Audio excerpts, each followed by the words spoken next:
Hello दोस्तों, क्या आप सोचते हैं कि अपने डाइट और लाइफस्टाइल को चेंज करने से हार्ट के ब्लॉकेजेस को पूरी तरह रिवर्स किया जा सकता है? आज जानेंगे कि क्यों इसमें प्रॉब्लम आती है, क्यों एक्चुअल में ये सच्चाई ना हो कि सिर्फ एक मिथ है। आज इस एस्पेक्ट को डिस्कस करेंगे।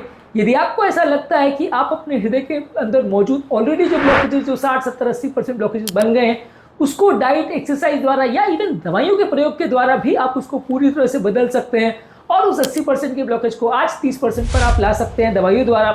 तो आज इस मिथ को हम बस्ट करने का प्रयास करेंगे, क्यों ये पॉसिबल नहीं है और क्या इसमें एक्चुअल सच्चाई है, क्या साइंटिफिक एविडेंस है इसके पीछे। ये सारी चीज़ों पर आज हम बात करेंगे। टॉपिक पर जाने से पहले जो लोग हमारे चैनल पर नए हैं उन्हें रिक्वेस्ट करूंगा कि चैनल को सब्सक्राइब करें, वीडियोस को लाइक करें, शेयर करें, फॉलो करें, कमेंट करें, पूरा देखें। टॉपिक के मिड पोर्शन में इसे इंटरेस्टिंग बनाने के लिए ट्रिविया सेक्शन में मैं आपके साथ लाऊंगा कुछ ऐसे इंटरेस्टिंग पॉइंट्स जो आपको ज्ञान भी देंगे और हैरान भी करेंगे। तो चलिए शुरू करते हैं मेरे साथ ये हेल्थ का सफर। सबसे पहले आपको ये समझने की जरूरत है कि लाइफस्टाइल चेंजेस और डाइटरी चेंजेस करने से ये ब्लॉकेजेस नहीं जाते हैं। अगर आपको कोई ऐसा बोलता है कि आप एक्सरसाइज करो तो आपका 80% का ब्लॉकेज 50 हो जाएगा, या आप ये डाइट ले लो या दवा ले लो तो वो 50 हो जाएगा, तो ऐसा यूजली नहीं होता है। ये कोलेस्ट्रॉल जब नली में जमा हो जाता है तो वहाँ पे एक इन्फ्लेमेशन होता है, इम्यून सेल इन्फिल्ट्रेशन होता है, वहाँ पे एक मोटा परत जम जाती है, एक फाइब्रस कैप जम जाता है, जिसकी वजह से ये ब्लॉकेजेस हार्ड हो जाते हैं और इसमें कई बार कैल्शियम भी जम जाता है। इसलिए ये सारे ब्लॉकेजेस को डाइट और लाइफस्टाइल करके आप पूरी तरह से हटा नहीं सकते। डाइट, लाइफस्टाइल चेंजेस या इवन कोलेस्ट्रॉल कम करने वाली मेडिसिन यूज करके भी आप ब्लॉकेजेस की बढ़ने की गति को कम कर सकते हैं, वो भी कुछ हद तक कम कर सकते हैं। पूरी तरह उसको भी आप कम नहीं कर सकते, लेकिन आप उसको पूरी तरह से इरेज नहीं कर सकते। आप ये नहीं उम्मीद कर सकते कि आपने 4 साल दवा ली तो आपका 80% का ब्लॉकेज 0% हो जाएगा, नलिया बिल्कुल सफा हो जाएगी। ऐसा कभी नहीं होता। एक बार अगर नली में ब्लॉकेज बन गया तो फिर उसे पूरी रिवर्स करना मुश्किल है। पहले से अगर आपने प्रिवेंशन लिया और ब्लॉकेज बनने नहीं दिया तो आपको प्रॉब्लम नहीं आएगी, पर एक बार अगर ब्लॉकेज बन गया तो उसे हटा पाना ज्यादातर केस में बड़ा मुश्किल होता है।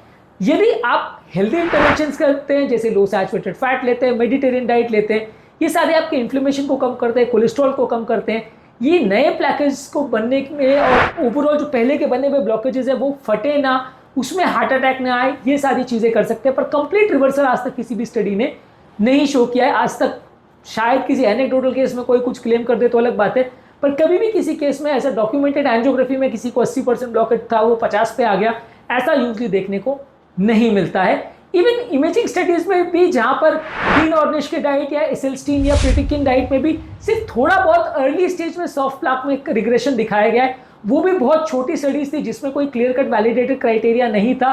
और इवन जो बड़ी बड़ी स्टडीज है जहां पे स्टैटिन्स को हाई डोज में यूज किया, जैसे मीटियोर, रिवर्स, सैटर्न, ये सारी ट्रायल्स में, वहां पर भी ये क्लियर कट शो नहीं कर पाए कि ये कोलेस्ट्रॉल के एडवांस ब्लॉकेजेस पूरी तरह से कम हो सकते हैं, या इसमें बहुत सिग्निफिकेंट रोकथाम देखने को मिल सकती है, या बहुत सिग्निफिकेंट घटोतरी देखने को मिल सकती है, यानी कि 80-70% से कम होकर 10-20% पर आ जाए, ऐसी उम्मीद रखना गलत होगा। बॉडी ये सारे प्लैक्स को रिसाइकल नहीं करता। ये प्लैक जो एक तरह से नलियों में जमा हो जाते हैं, उसके बाद उसको निकालने का कोई नेचुरल तरीका नहीं होता है। लाइफस्टाइल चेंजेस से आप ये उम्मीद कर सकते हैं कि प्लैक्स बढ़े नहीं, उनका स्टेबलाइजेशन हो जाए, अटैक आने का रिस्क कम हो जाए, नली के अंदर मौजूद एंडोथेलियम की लेयर है वो बेटर हो जाए और कोलैटरल सर्कुलेशन बेटर हो जाए। ये चीज़ आप एक्सपेक्ट कर सकते हो, लेकिन ब्लॉकेजेस खुल जाएंगे ऐसा अभी तक किसी भी डाइट में कभी भी शो नहीं हुआ है साइंटिफिकली। तो इस मिथ को अपने माइंड से निकाल दीजिए। अब जैसा कि मैंने कहा था, हमारे ट्रिविया सेक्शन में कुछ ऐसी स्टडीज बताऊंगा जो मेरे इस डेटा को सपोर्ट भी करेंगे और आपको इंटरेस्टिंग भी लगेंगे। तो ये पॉइंट्स आपको ज्ञान भी देंगे और हैरान भी करेंगे। तो चलते हैं हमारे ट्रिविया सेक्शन में। 1900 में साइंटिस्ट ने सबसे पहले डिस्कवर किया था कि नलियों में जमा कोलेस्ट्रॉल जो है ये हमारे ब्लॉकेजेस का कारण बनता है। लेकिन ओवरऑल मेडिकल कम्युनिटी में खाने वाले कोलेस्ट्रॉल और हार्ट के कोलेस्ट्रॉल का, या ब्लड कोलेस्ट्रॉल और हार्ट के कोलेस्ट्रॉल का जमा होने के ब्लॉकेजेस का रिलेशन जो है वो 1950s में पहली बार लोगों को समझ में आया था। 1948 में फ्रेमिंगम हार्ट स्टडी में एक बड़ी स्टडी किया था, जिन्होंने ये शो किया था कि जिनको हाई कोलेस्ट्रॉल लेवल्स हैं ब्लड में, उनको नलियों के ब्लॉकेजेस होने का चांस ज़्यादा है। और इन्होंने ये शो भी किया था कि लाइफस्टाइल चेंजेस और डाइट करने से आप इन सिम्टम्स को मैनेज कर सकते हैं, कुछ हद तक कम कर सकते हैं। खत्म हो जाएगा ऐसा एटलीस्ट हो नहीं हुआ था, लेकिन आप कुछ फायदा मिल सकता है।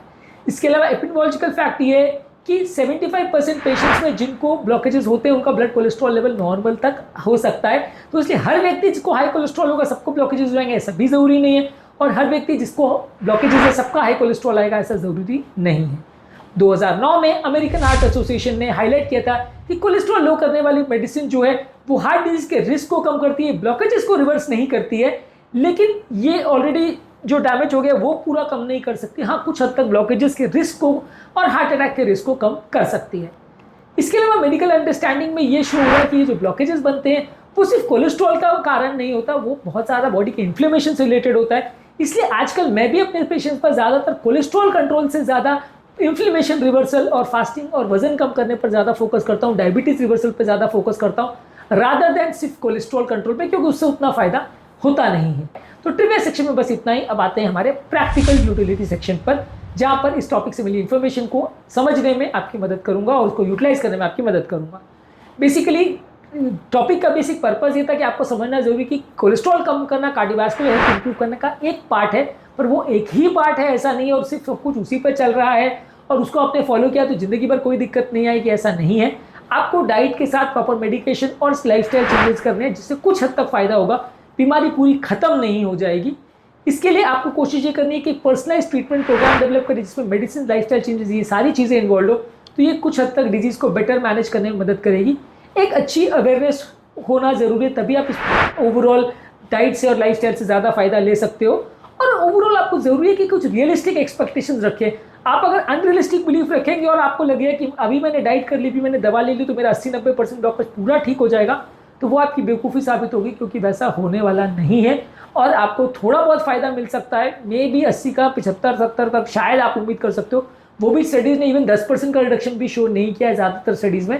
तो इसलिए आप उतना उम्मीद नहीं कर सकते कि आपका सारा ब्लॉकेज चला जाएगा और कभी ट्रीटमेंट की ज़रूरत नहीं है, कि हाँ थोड़ा बहुत फ़ायदा मिल सकता है। ये टॉपिक का नॉलेज को अपनी डे टू डे लाइफ में यूटिलाइज करना इसलिए ज़रूरी है ताकि हम इन्फॉर्म डिसीजन ले सकें, और किस ब्लॉकेज में प्लास्टिक की ज़रूरत है, किस में बाईपास की ज़रूरत है और कहाँ हम दवा पर चला सकते हैं, इस कॉन्सेप्ट को समझ सकें। अब आप समझ गए हैं कि लाइफस्टाइल चेंजेस और डाइट से आप कोलेस्ट्रॉल के ब्लॉकेज को रिवर्स नहीं कर सकते, तो अगली बार कोई भी डिसीजन लेने से पहले या ब्लॉकेज के ट्रीटमेंट संबंधित जब भी आप डिस्कशन करें अपने डॉक्टर से, तो इस चीज़ को अपने दिमाग में रख के डिसीजन लीजिए। आप इस भरोसे नहीं बैठे रह सकते कि क्योंकि मैं डाइट फॉलो कर रहा हूँ, क्योंकि मैंने सारा दवाई वगैरह ली तो मेरा सब कुछ ठीक हो जाएगा। इस भरोसे मत रहिए, नहीं तो आपको इससे धोखा मिल सकता है। कोलेस्ट्रॉल के ब्लॉकेज को लेकर यदि आपके मन में फिर भी कोई सवाल है तो कमेंट सेक्शन में लिख के हमें ज़रूर बताएं। उम्मीद करूँगा कि आज के टॉपिक में कुछ नई बातें जानने को मिली होगी। जो लोग हमारे चैनल पर नए हैं, मैं रिक्वेस्ट करूँगा कि चैनल को सब्सक्राइब करें, वीडियोज़ को लाइक करें, शेयर करें, फॉलो करें, कमेंट करें, पूरा देखें।